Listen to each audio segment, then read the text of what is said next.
Welcome to the Autonomic Healing Podcast. I'm Tom Pells.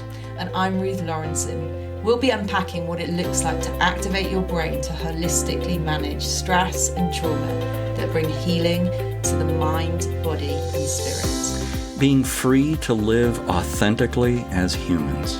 Thank you for joining us. Let's get this conversation started. Hey Tom, we're here Ruth. again. We're all back in Colorado right now. We've been traveling all over the place. Not the UK, not DC. I know. And the last two episodes, actually, we split it up into two parts. We had our guest, Scott Turner, which was such a treat.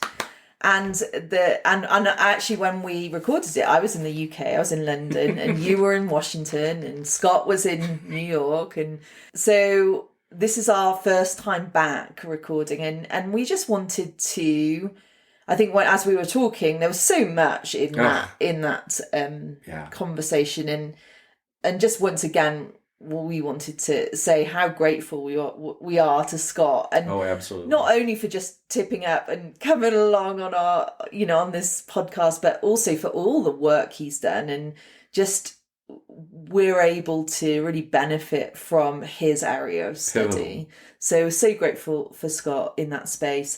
But we thought it would be good to just have a bit of a debrief, like share about some of the thoughts that came up, any big issues that came out of that conversation. I think it would be really good just for us, me and you, just to kind of think about those things, share them with the listeners. Does that make sense? Oh, it does. And there are so many things that I would love to have conversation about, but I'm going to turn the tables in the conversations with Tom Powell and make this a conversation with Ruth Lawrenson, because I think it would be very beneficial to our listeners for a listener in on that conversation to reflect on your experience of it.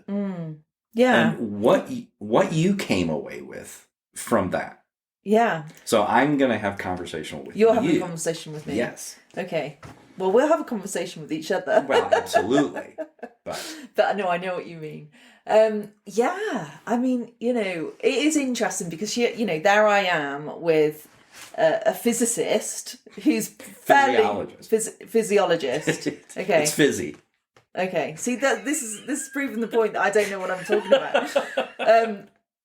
A physiologist and a therapist, and both of you are in your kind of really in your areas of expertise, and I've got my own background in certain things, but they're certainly not in those areas. And so I think, and if I may interrupt, yes, just so the listeners know where the physicist came from, prior to us recording this conversation, we were having conversation about an article that I'm going to co-author. Yes, that's right. That's why my brain went wrong. That's going to be in a peer-reviewed journal. And I talk about a physicist's experience within the of trying to get help in the mental health system, and how just terrible that is. And how, as I was reflecting on the physicist, how instrumental AHA has been to resolve those same things that he found unresolvable. Depression, anxiety, things like that. The impact of stress and trauma, and how instrumental an entirely different approach, letting the brain be the therapist, can be. And so the listeners know that's where physicist came from, I think. You're right. There's somewhere in my brain, the fizzy, whatever. Yes. But our conversation with Scott, a physiologist, there you go. Yep. He's in this area of expertise. But I just wanted to also just, as you mentioned that, super excited that you're writing this journal, and I'm looking forward to reading that when it's published. But anyway, so we're here in this conversation with Scott and Tom, and I'm there with all of my non-understanding of really what they're talking about. I did come away with a number of different thoughts, actually, Tom, and like I said, I was in London at the time. on business and seeing my family. And I remember I was in a hotel in Paddington, and I right after the conversation I nipped off to see my brother who lives in London. So I didn't have much time to process. Did you barely make it from Paddington? But anyway, we're going in rabbit trail to Paddington Bear. Paddington Bear, I know. Who doesn't love Paddington Bear? Of course. Anyway, we're going in rabbit trails here. Mm-hmm. But I think one of the things that, for me, I came away with was just a much more clear understanding of homeostasis. Mm. And, I didn't even know what the word was before I met you. So, we've been talking about homeostasis, and because it's such a pivotal part of autonomic healing activation. So we've been talking about this for years now, but having Scott share with you and share his point of view, he's one of the leading voices on homeostasis. So it was such a treat to be able to be in that space. But I actually, even though, I could easily get lost in the language of two experts speaking, actually, I came away with thinking, oh, this is really interesting. And I think, Tom, the clarity I came away with was homeostasis is always happening. Mm-hmm. It's not like autonomic healing activation gets you homeostasis. No, like you are in homeostasis. You might be having homeostasis in the tsunami of stress. Mm-hmm. So it might be survival. Yeah, the homeostasis is happening in survival mode. Mm-hmm. But what autonomic healing activation does is it allows the brain kind of activates the body to swing into a more optimal homeostasis state. And I don't think I'd had that as clear in my mind before this conversation. So that was super helpful for me. I was like, that makes sense. Actually it's just trying to find a more optimal state. Yep. So that's amazing to think that why would we live in survival when we can actually thrive? Mm-hmm. And that's what autonomic healing does in the somatic sense. And one of the things that Scott said as well, which I really loved, was he talked about, because I remember he asked me about what my experience was in a session. Mm-hmm. I said, well, I described it as this swinging from, the... remind me of the nervous systems, the sympathetic, flight or fight, parasympathetic, rest, relax, recover. Yeah, and I described to him that's what was happening in a session. And the parasympathetic is homeostasis. Yes. So I could feel that swing in a session from, the fight and flight to relax, rest and recover. Mm-hmm. And he described that as a hunting. Do you remember that? He described that as hunting. So that felt like, this makes sense. Of course, your body is trying to find more optimal ways for homeostasis to function through an autonomic healing activation session.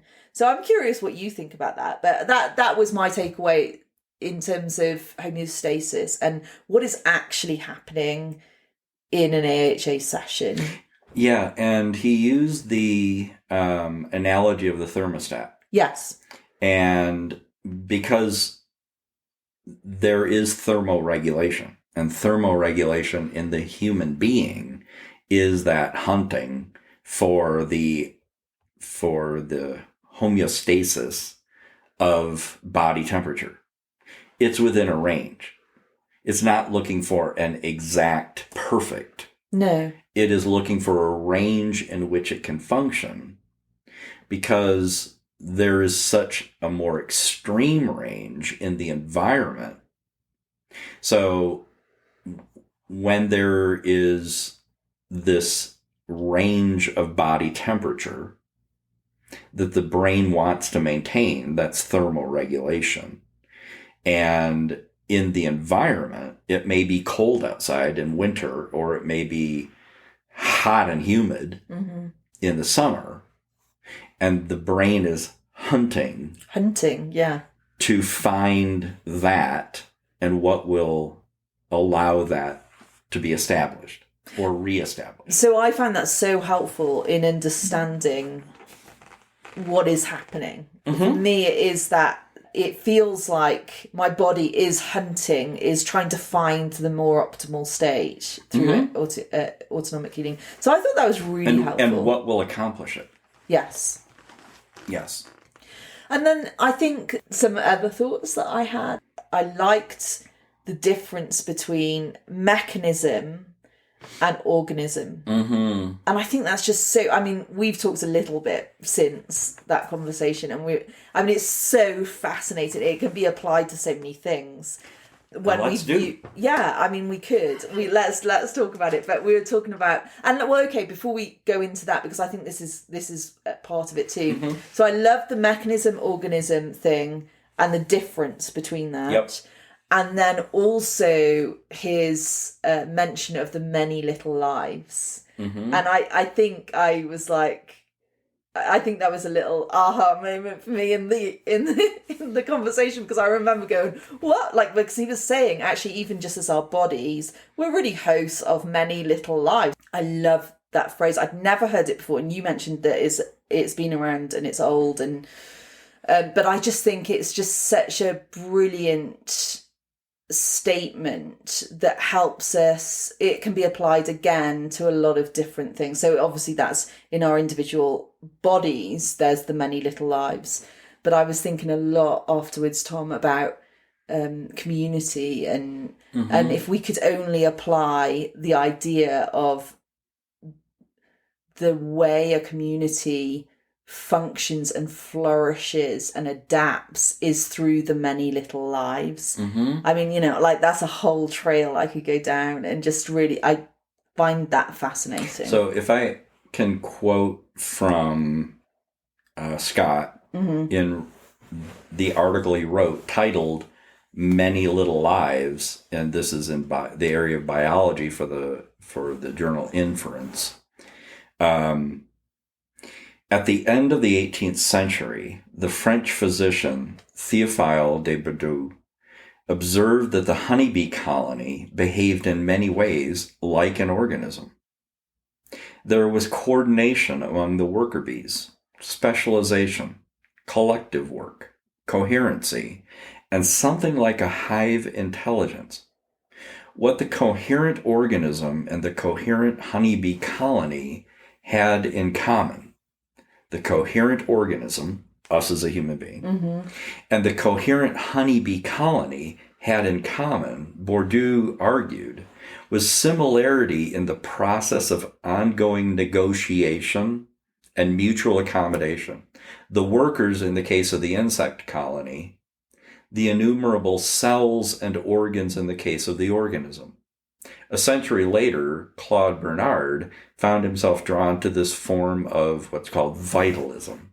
Like Bourdieu, he proposed to explain physiology by appealing to the ongoing negotiation and mutual accommodation between parts of an organism, its many little lives. And that's the hunting too. Yes, yeah. It's that mutual accommodation and ongoing negotiation, hunting for, maneuvering through the interaction of all those many little lives so that they function in harmony.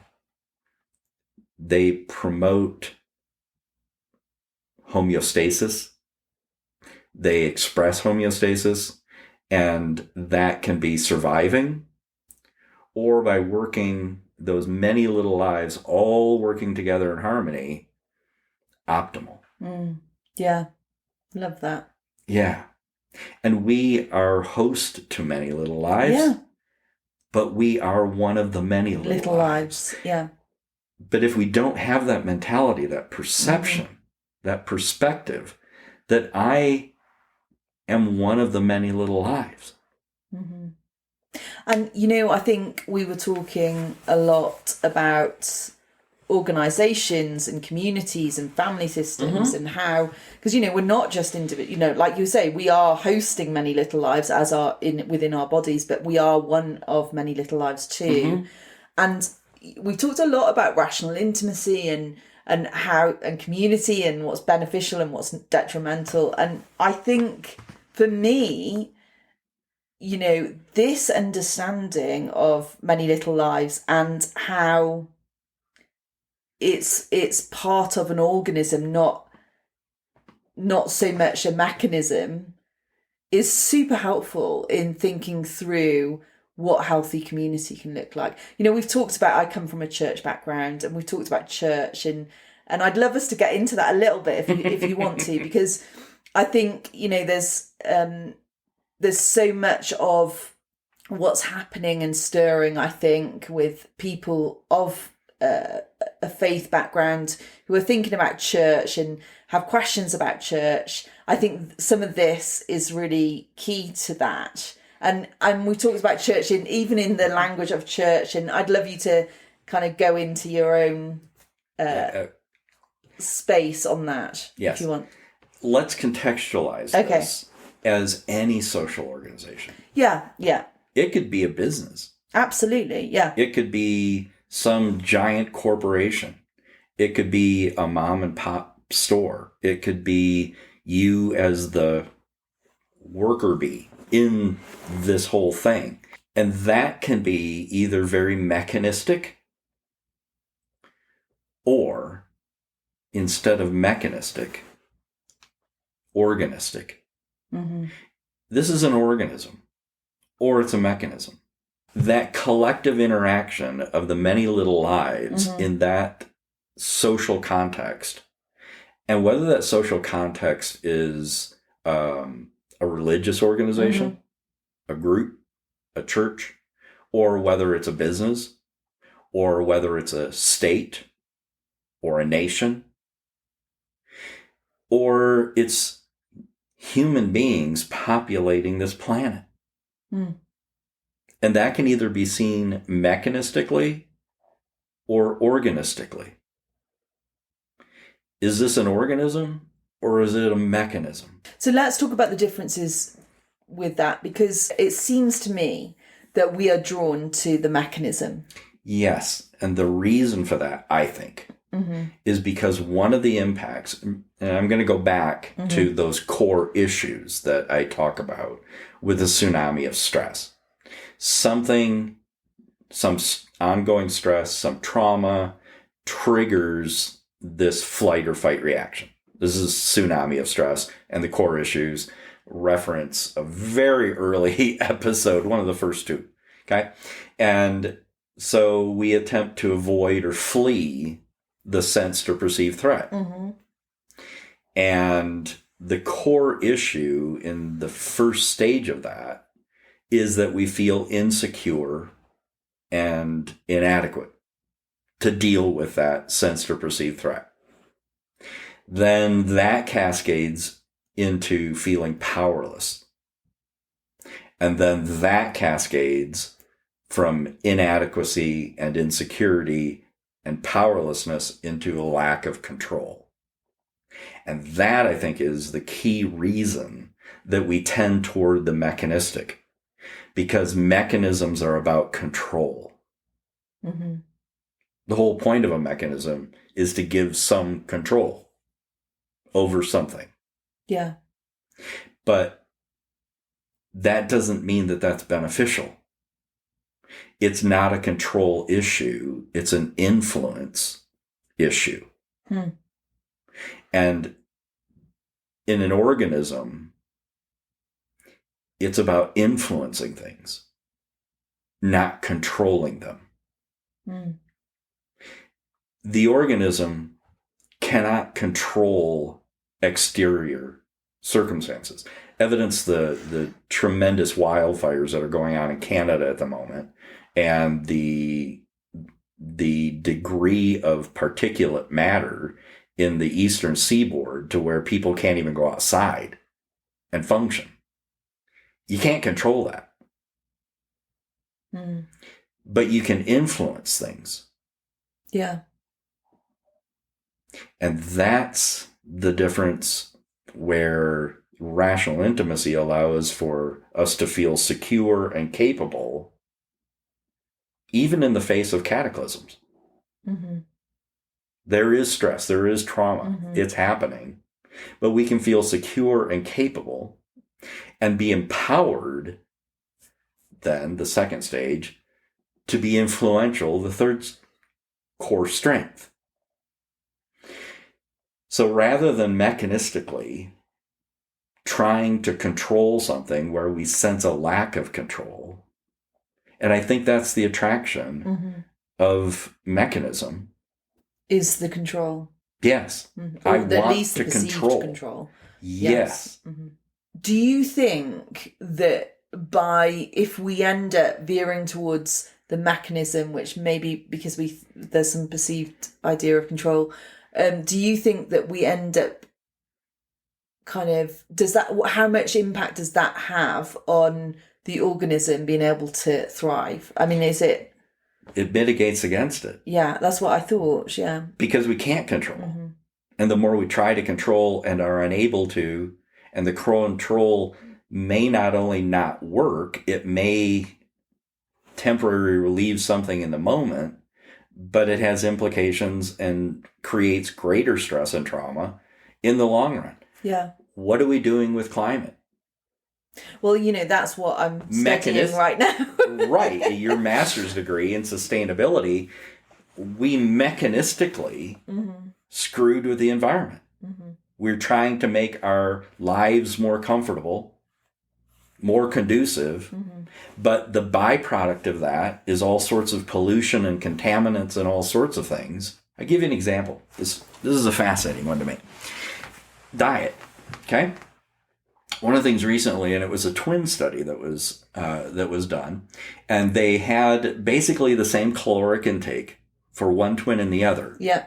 But they were wanting to assess something, and it related to processed foods as opposed to non-processed foods. Same basic caloric intake, but the one twin was consuming what is typically available in grocery stores with something called emulsifiers. And emulsifiers is something that is like the magic thing related to food production and storage, because emulsifiers can control taste, texture, and shelf life. Yeah. As opposed to natural foods, which tend towards spoilage, limited shelf life, things like that. The twin who ate the food that had emulsifiers in it gained weight. The twin that didn't eat anything with emulsifiers, same caloric kind of intakes, lost weight. Emulsifiers. Now, great from a mechanistic perspective, but terrible for the organism. Yeah.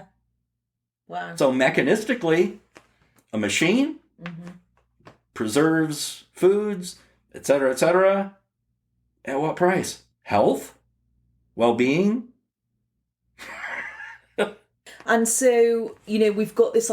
So I think we've got this idea of the many little lives, and actually, I also think, Tom, that and I'm not sure how accurate this is in terms of the whole picture, but it seems, in my experience, that the mechanisms have led to potentially, or at least the ones that we see, that I can see happening around me in different systems, it doesn't lead to the thriving of many little lives or the working together of many little lives. Instead, we have a few lives organising everyone else, and actually we don't see this organic benefit of many little lives working together. And I think that's really interesting when it comes to the planet, or when it comes to, because it's the same thing with sustainability. It's like, actually, if we all started adapting, and if we all, many little lives across the planet, started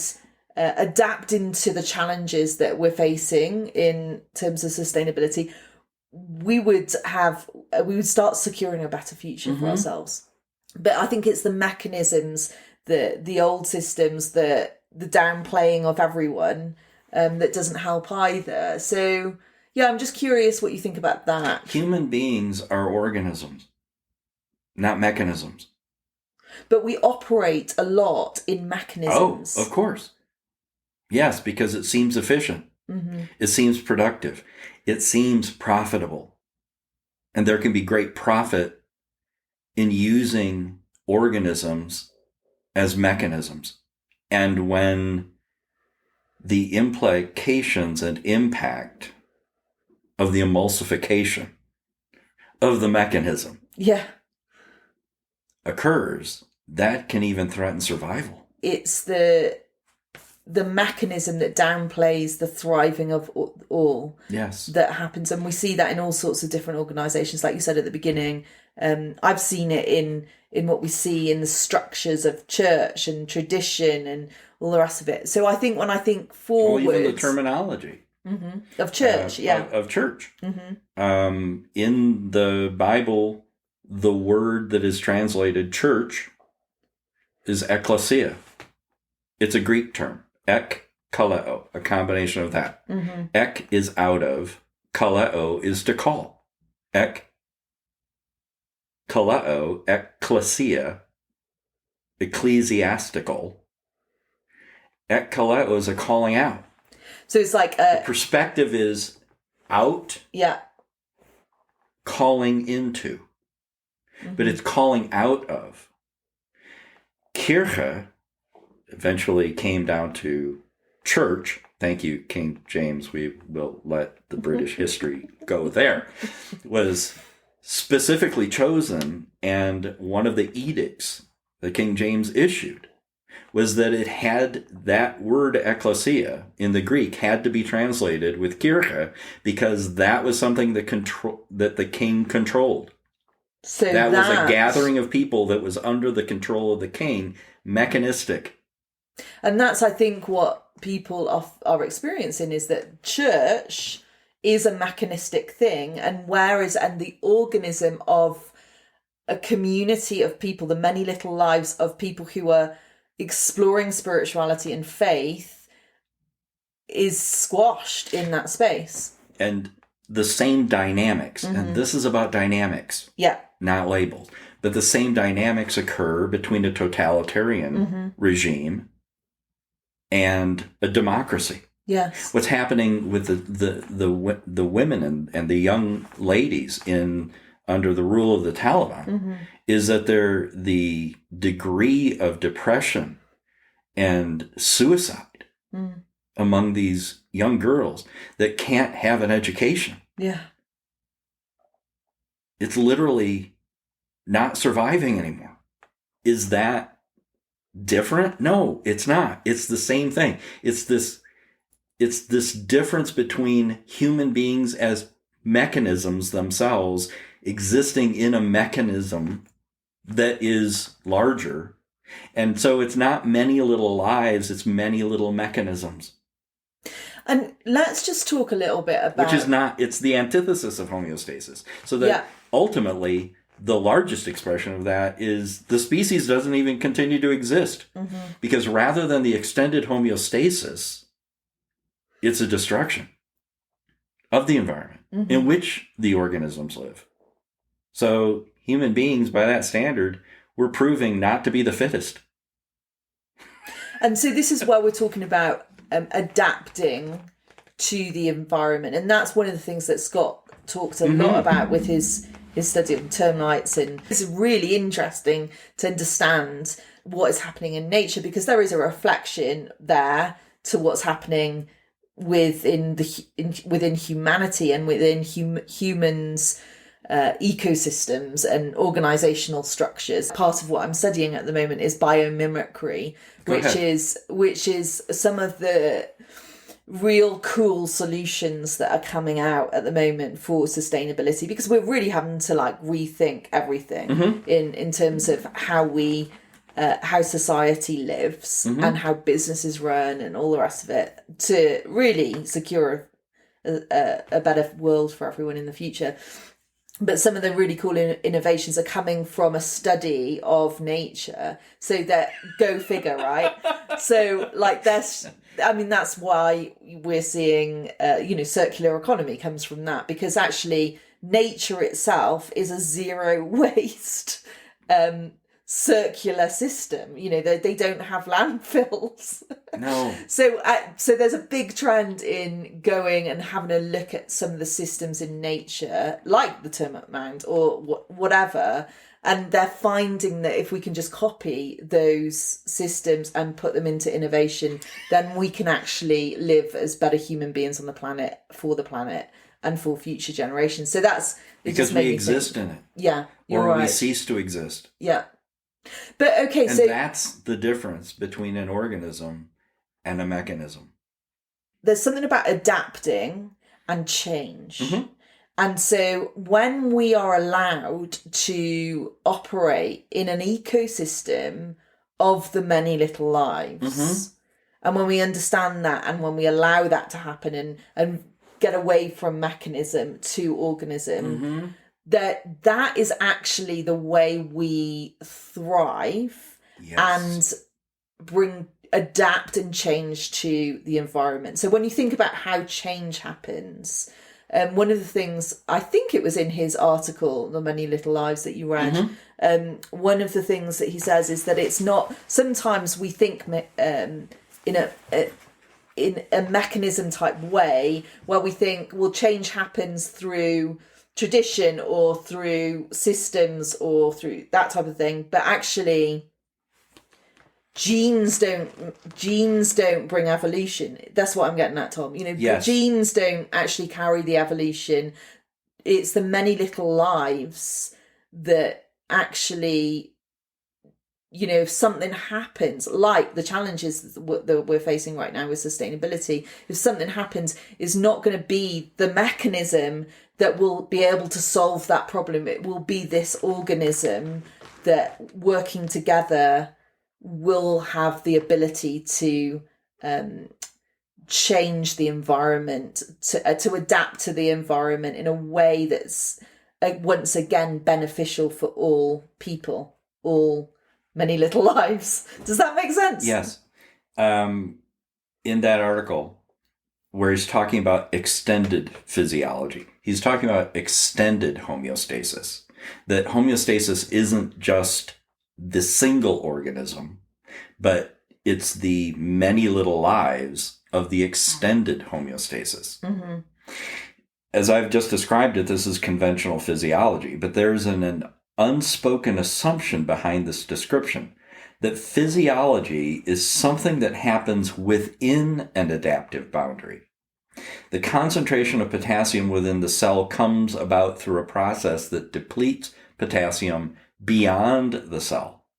Both environments partitioned by the adaptive boundary of the cell membrane are affected, and physiology therefore cannot be something that operates strictly within the confines of the cell membrane. Physiology must be extended. If I can drop down. The logic of extended physiology, as I have described it so far, is the logic of the machine. It is the logic of both the thermostat and the body. Yet, it contains the seeds of a radical challenge to the prevailing machine metaphor of life and of the machine logic of modern Darwinism. Extended physiology points not just to the extended organism, but to organism's fundamental attribute of homeostasis, Claude Bernard's signature idea. Extended physiology thus becomes extended homeostasis, because extended physiology is equivalent to niche construction. Extended homeostasis brings an adaptive dimension to niche construction theory in a way that makes evolution an explicitly purposeful and intention-driven phenomenon. Homeostasis is an evolutionary process in addition to a physiological one. Physiological and evolutionary adaptation are reunited. A useful illustration, his termites in southern Africa. These termite societies build massive mounds which dot the landscape of the semi-arid savannas of sub-Saharan Africa. The termites that build these mounds can survive in much harsher conditions than other termite species. In the conventional Darwinian explanation, adaptation to hot and dry conditions occurs through the selection of genes for high tolerance of heat and desiccation. For some species of termites, this appears to have been precisely the case. The harvester termites that inhabit the same environments as the mound-building termites are active on the surface at all times of day. But mound-building termites are not especially tolerant of either high temperature or desiccation, yet they too live in extremely hot and dry environments. Think termite mound or human beings and climate change. What mound-building termites do is create an adapted environment by niche construction or extended homeostasis. The colony does not live in the mound itself. Instead, their nests of between 1 or 2 million individuals are about a meter below the ground, where temperatures are less extreme. The termites also actively manage nest moisture. They construct water catchments between 2 or 3 meters below the nest, which impound the summer's rainfalls. During the annual dry season, workers bring that cached water up to offset water loss to the dry environment. During the rainy season, water infiltrating into the nest from torrential summer downpours make the nest too moist. Wet soil is then carried up into the mound and deposited by the termites on the mound surface. The nest moisture thus remains roughly constant through the year, in the face of wide variation of moisture in the physical environment. The extended homeostasis of the termite colony has set and driven their fitness milieu. Their evolution has been dominated by physiological rather than genetic factors. It's a common phenomenon in nature. Life inexorably modifies the environment in which it is embedded. And human beings have modified the environment, but not in beneficial ways because we've been doing it mechanistically, not organistically. Yeah, wow, that's amazing. And we're paying the price with a compromised homeostasis. And I just want to clarify that we were just reading from Scott Turner's documents. What was it called again? The Many Little Lives. We'll make it actually available. We'll put a link to it for anyone who, any of our listeners that want to read it. And that's an inference. Volume 4, number 1, May 2018. But yeah, I think so. So I think back to our original thoughts on the conversation, I think the mechanism organism dynamic is so crucial, not just for us as individuals, but us as people who populate the planet. Yes.